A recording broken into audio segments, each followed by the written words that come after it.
Bom dia, um feliz dia. Hoje é dia 13, domingo. Vamos aí meditar na palavra de Deus. Hoje o título da lição vem falando uma só carne, né? E aí vem dois textos para a gente meditar, em Gênesis capítulo 2, versos 23 a 25 e Efésios capítulo 5, do verso 29 ao 32. Bom, esses dois textos aí falam exatamente a mesma coisa, com uma pequena diferença, né? Então o texto diz que o homem,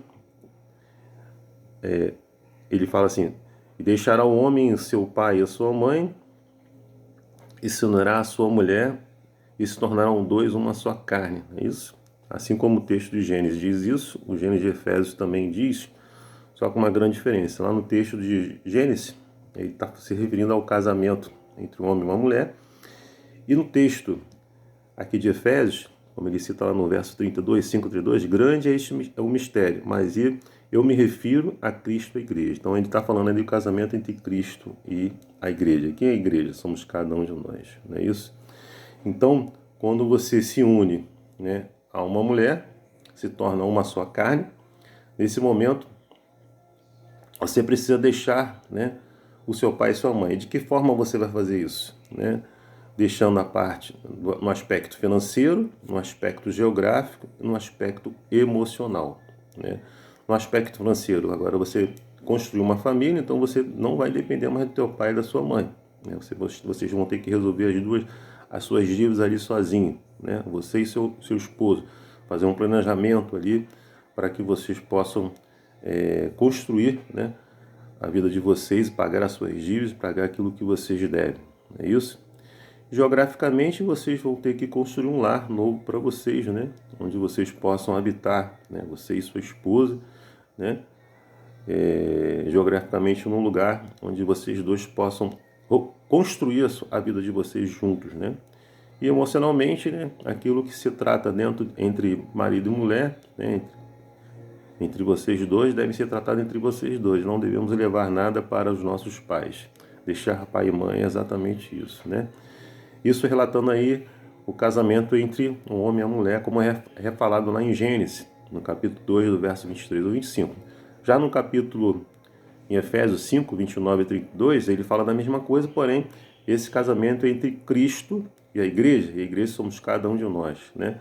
Quando você se batiza, quando você entrega a vida a Jesus, você firmou um casamento com Cristo. Então, a mesma forma que você, quando está casado, você precisa deixar pai e mãe, e tanto no aspecto financeiro, geográfico, emocionalmente, a mesma coisa acontece quando você se casa com Cristo, você se entrega a Ele, se batiza, entrega a sua vida a Ele. Então, você precisa deixar Ele também, né, financeiramente, ou seja, lá em Mateus 6, 19, 21 diz: não acumulem para vocês tesouros na terra, onde a traça e a ferrugem destrói, onde os ladrões arrombam e furtam, mas acumulem para vocês tesouros nos céus, pois onde estiver o seu tesouro, aí também estará o seu coração. Então devemos efetivamente deixar o mundo financeiramente, emocionalmente também. Lá em 1 João 2,15 diz: não ameis o mundo, nem o que no mundo há. Se alguém ama o mundo, o amor do Pai não está nele. Então aqui a gente precisa deixar o mundo emocionalmente também, porque aquele que ama o mundo, o amor do Pai não está nele. E também deveriam deixar o mundo geograficamente, né? Lá em João 18, 36 diz: o meu reino não é deste mundo. E lá em Colossenses 3,2 diz: pense nas coisas do alto, não nas coisas da terra. Então é interessante que a partir do momento que fazemos esse casamento com Cristo, né, nós fazemos os mesmos passos que tomamos ao casarmos, não é isso?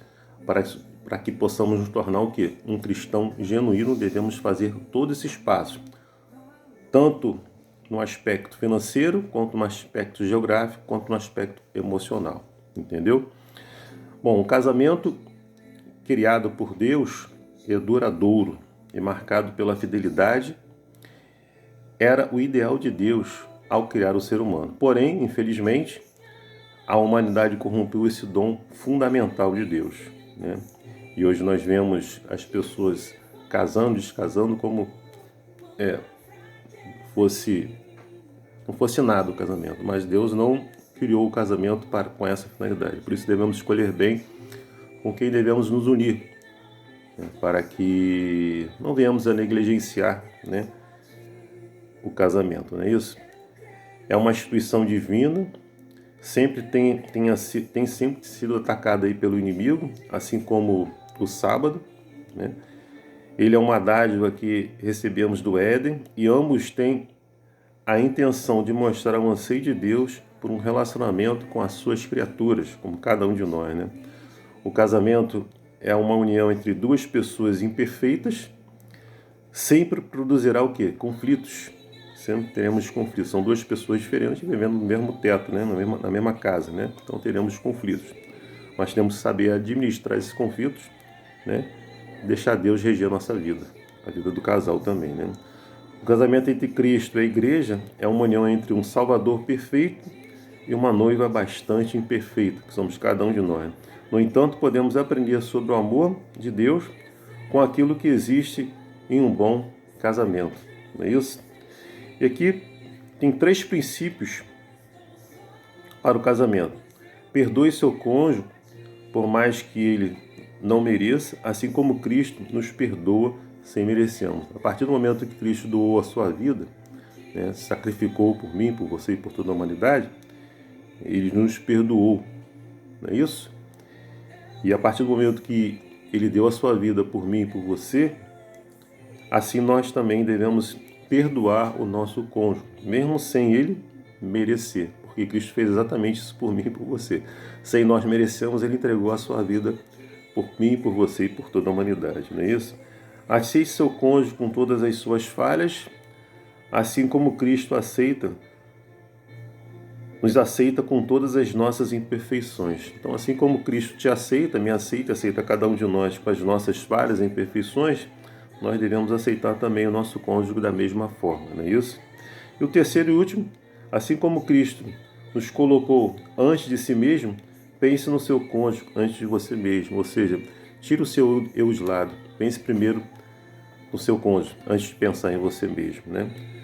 Possamos colocar esses 3 princípios, né, em prática no nosso casamento. E se você hoje não é casado, é solteiro, não tem uma vida a 2, mas você pode ser casado com Cristo. Então pratique, né, esses 3 princípios também, né, com Cristo, não é isso? E coloque, né, esses 3 aspectos importantes aí, né, na sua vida, para que você seja um genuíno, né, cristão, né, tanto no aspecto financeiro, quanto no aspecto geográfico, quanto no aspecto emocional. Que Deus te abençoe e te dê aí um domingo abençoado para você e para sua família. É meu desejo e minha oração. Amém.